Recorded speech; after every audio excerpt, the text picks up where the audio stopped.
J'ai 3 offres au prix. Laquelle choisir? Réponse dans cette vidéo. Allez, c'est parti.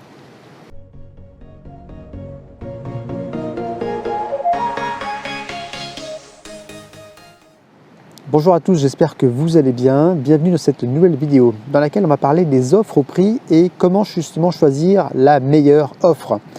Avant ça, je vous invite à vous abonner à ma chaîne en cliquant sur le bouton en bas à droite de votre écran et aussi à cliquer sur la clochette de notification pour recevoir mes prochaines vidéos immobilières. Alors, vous êtes propriétaire vendeur et vous avez mis votre bien à la vente et la bonne nouvelle, c'est que vous avez reçu 3 offres au prix de vente de votre bien. Alors déjà, félicitations, c'est une super nouvelle. Bravo, parce que si vous avez des offres au prix, c'est que vous étiez bien placé, vous étiez au bon prix et vous avez su créer finalement un coup de cœur, enfin on va dire des coups de cœur au niveau des acquéreurs qui se sont positionnés rapidement. La question maintenant est de savoir quelle est la meilleure offre, quelle est l'offre au prix qu'il faut choisir et celle qu'il faut éliminer. Alors pour ça, on va prendre en compte principalement 3 critères.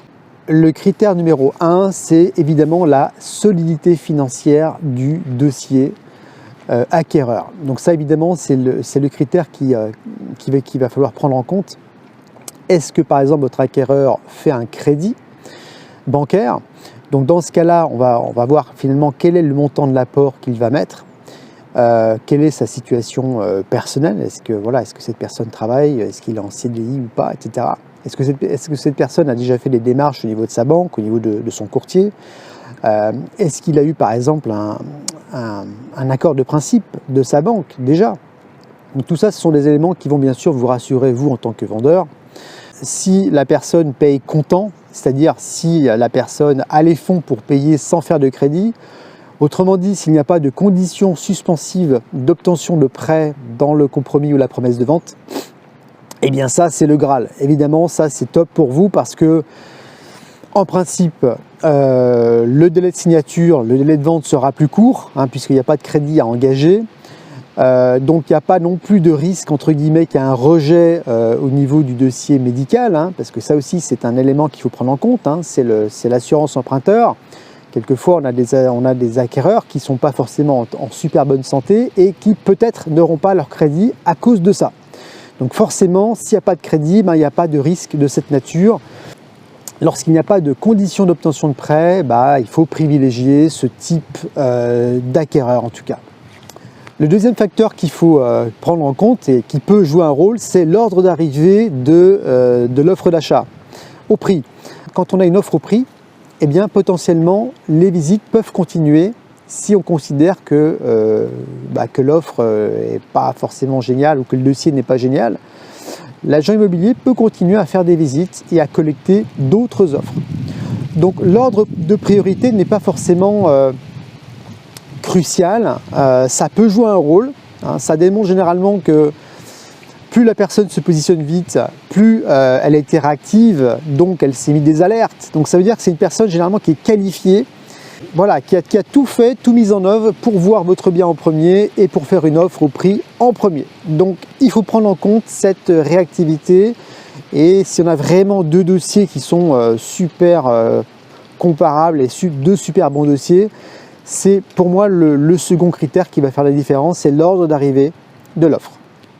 Le troisième critère qui est important, c'est le comportement général, c'est j'ai envie de dire depuis le premier contact, donc généralement c'est depuis le premier coup de téléphone, c'est la façon dont l'acquéreur s'est comporté, sa réactivité, son engagement. Voilà. Est-ce que cette personne, par exemple, a déjà visité d'autres biens avant de voir le vôtre? C'est les questions qu'elle a posées, son intérêt qu'elle a démontré pour votre bien. Donc tout ça, tout ce comportement, ça peut être, on va dire, l'élément un petit peu décisif aussi.